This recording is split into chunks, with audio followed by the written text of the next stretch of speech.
don't want to rush too much here, but I want to make sure we get through this.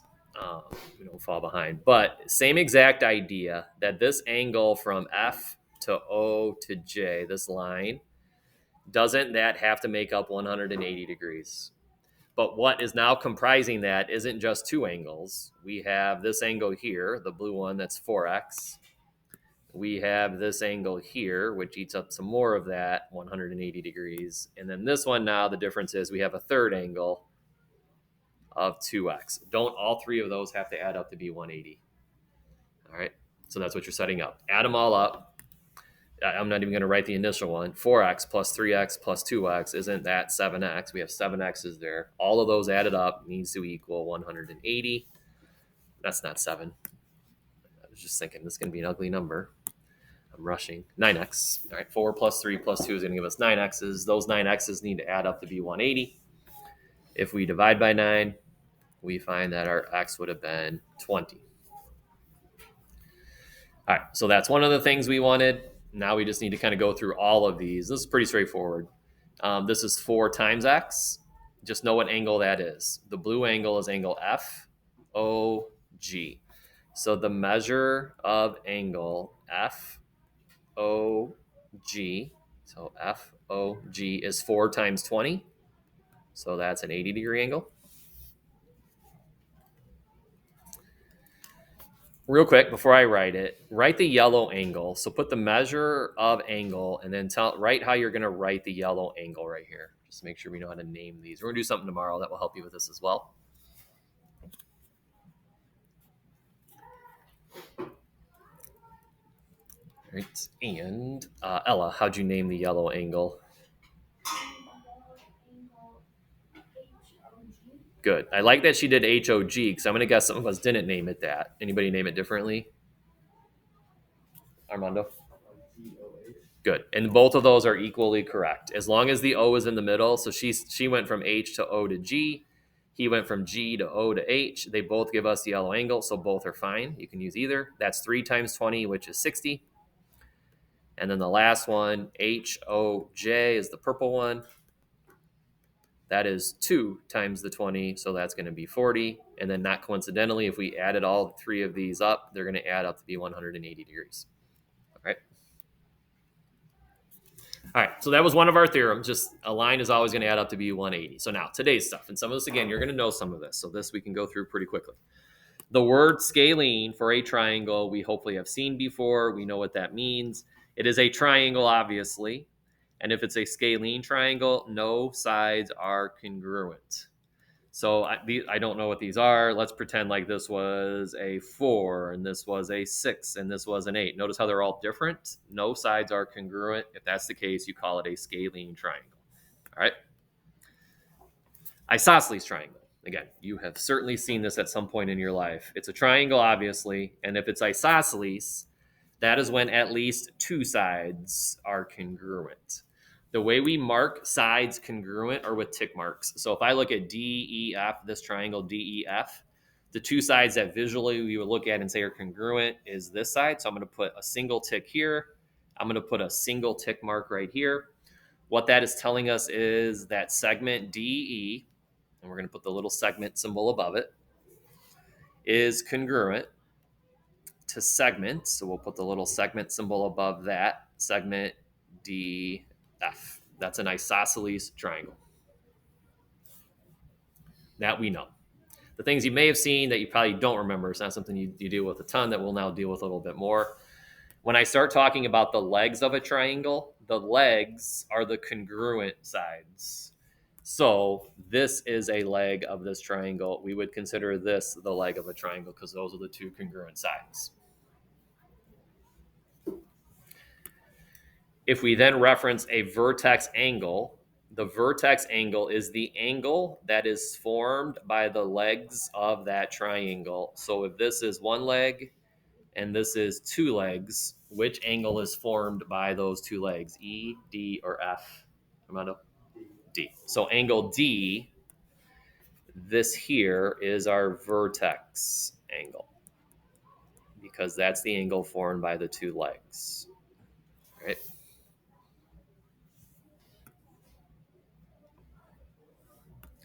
All right, last thing for this. If I ask for the base of the triangle, the base of of an isosceles triangle is the third side that's not congruent to the others. So this third side right here, we would consider that the base of our triangle.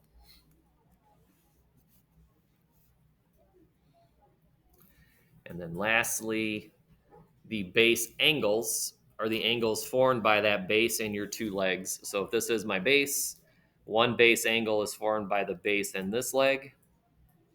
The other one is formed by the base and the other leg. So I'll write it over here. These two angles are what we would call base angles. All right.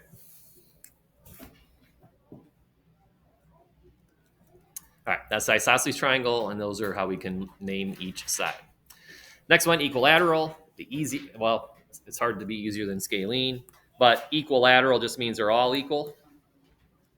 All right, that's the whole little prefix here, equi. All right, equilateral means all the sides are congruent, so all sides are congruent. So I'd put a tick mark for all of them because all of them have the same length. So they're all 6, 6, 6. I shouldn't have said that one. Let's do 7, 7, 7. They're all the same exact sides. Okay. All right. Here's now kind of the big thing here. And this is the theorems that we're going to use here to solve these last couple of problems. It says if two sides of a triangle are congruent, so think back to our isosceles triangle, then the angles that are opposite of them are also congruent. All right, so what I'm going to do, maybe I should have left you a little more room here. I'm going to draw an isosceles triangle. Let me make sure it's isosceles only, because that would be two sides that are congruent. So these are my two sides. If I know that these two sides are congruent, it is saying the angles that are opposite of those two sides are also congruent. So if I look at this side right here, the angle that is opposite of this side is this angle right here. So this angle would have to be congruent to the angle that's opposite of this other congruent side. Well, that would be this guy right here. Okay. X. All right. So that's that side right there. All right. Then this is now kind of the exact opposite, saying the same thing ultimately. Let me draw in another isosceles triangle. If two angles are congruent, so now let's say that this angle is congruent to this angle, then if the above one is true, then wouldn't the sides opposite of them also have to then be congruent? It's basically kind of the opposite of the previous one. Okay.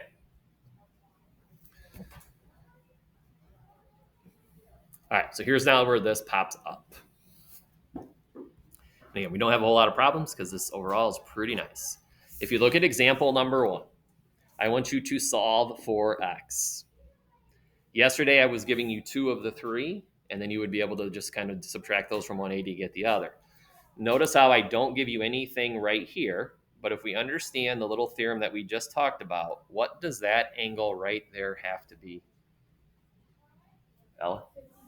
Good. That must be 50 because aren't these two sides here are congruent sides? So that means their opposite sides have to be congruent. Since we knew one of them was 50, the other one had to be 50. Once I know those are both 50, this is very much what we've done the last 2 days. Don't all of those have to add up to be 180? So I can now take 180, subtract away those two 50-degree angles. What remains is 80 degrees. That means x must be an 80-degree angle.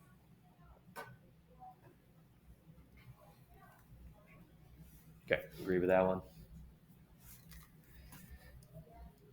What we've done here the last couple days, kind of a common theme. I give you this here where you can do this without setting up an equation, and then normally we will follow that up with one where we do need to set up an equation. So this one now a little messier just because you have variables.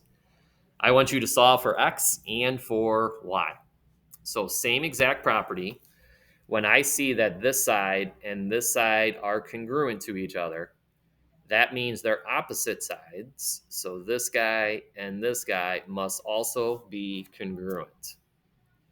So doesn't that mean that this angle here and this angle here have to be equal to each other? Okay, that's our equation then. Those two have to be equal to each other. So we're going to take that 3x plus a 5.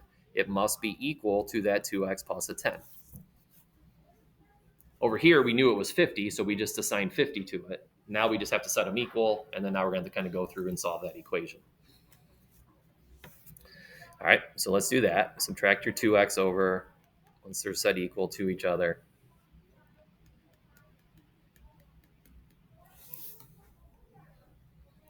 So we have 1x plus 5 equals a 10. Subtract that 5 over. And x is going to equal 5. And we have one of our two answers. I wish we had more time. I'll give you a minute. Really think now, how can we get y? Like, what do we know? Use all the stuff we've been doing the last few days. I now know what x is. We somehow need to go up and figure out what our y coordinate is. How would we be able to go about doing that?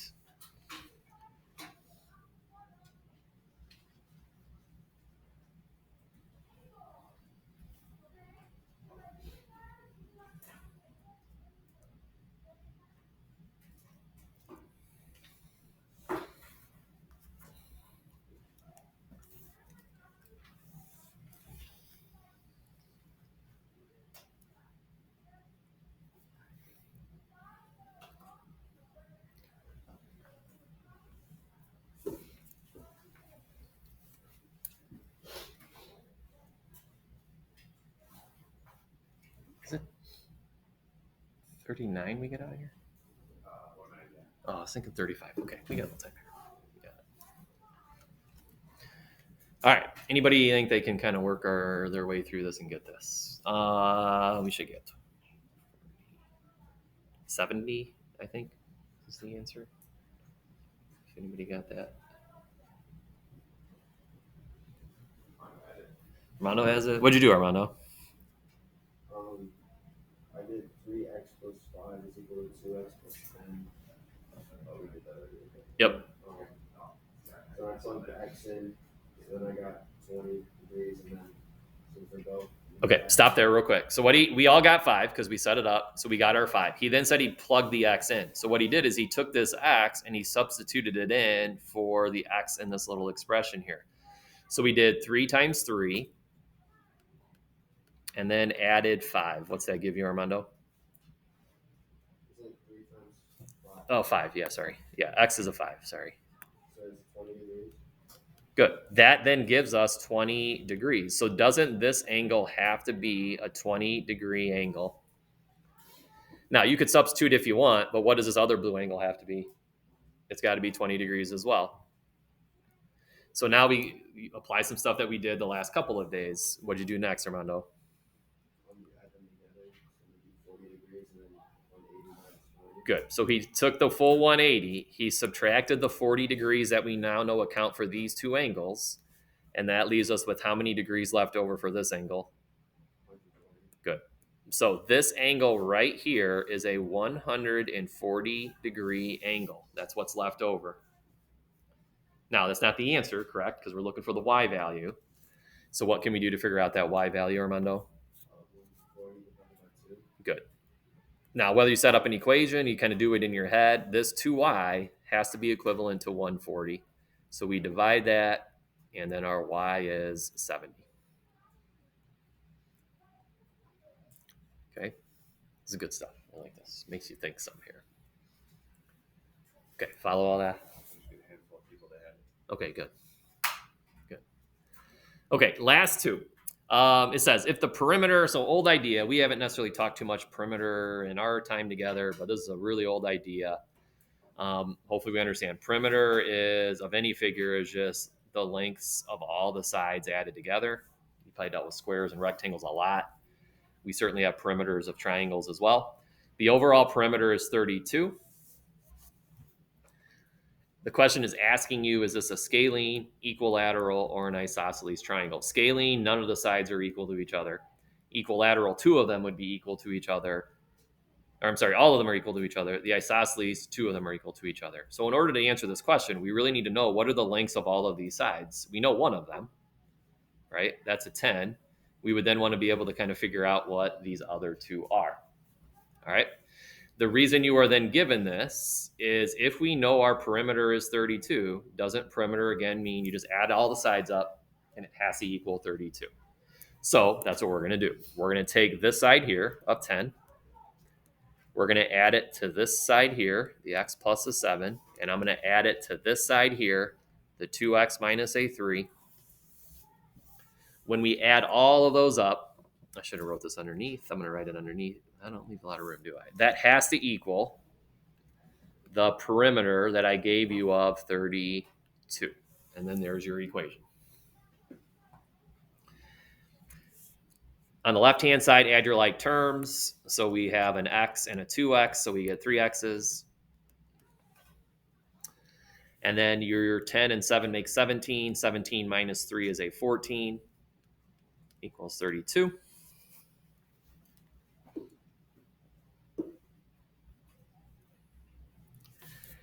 Subtract that 14 over, and now you're just solving an algebra equation. So 3x equals an 18. And what we then find when I divide by 3 is that your x is a 6. Like I've been harping on all week, answer the question. The question is it scalene, equilateral, or isosceles? Well, once I know that this is a 6, I can go ahead and plug a 6 in for this expression. And 6 plus 7 tells me that this side is a 13. So it's certainly not going to be equilateral because 13 and 10 aren't the same. At the same time, I want to take the 6 and plug it in right here and do 2 times 6 minus a 3. That is 12 minus 3, which is a 9. So if one side is 10, the other side is 13, the other side is a 9, that is what of those three? Arsad? Scalene. Good. That's a scalene triangle. None of the sides are the same lengths. Okay? All right. This one we probably won't go all the way through, but just to kind of understand it, if this is equilateral, doesn't that mean all the sides are equal to each other? So you have a lot of options here. To solve for x and y, there's no y. Well, yeah, makes it even easier then. I'm guessing I probably wanted one of these to be y. Would be my guess. Hopefully this now actually works. It might not work now. Oh boy, what did I do? 6, 14. Yeah, let's skip that one. Because if we set the, you're going to get different answers. Yeah, one of these I wanted to be a y, and I don't know what it is off the top of my head. So we're going to skip that guy. All right. But all those should be equal. You should be able to set any side equal to the other and be able to solve that. Okay? All right. We do have a few problems on this tonight. So see how this goes.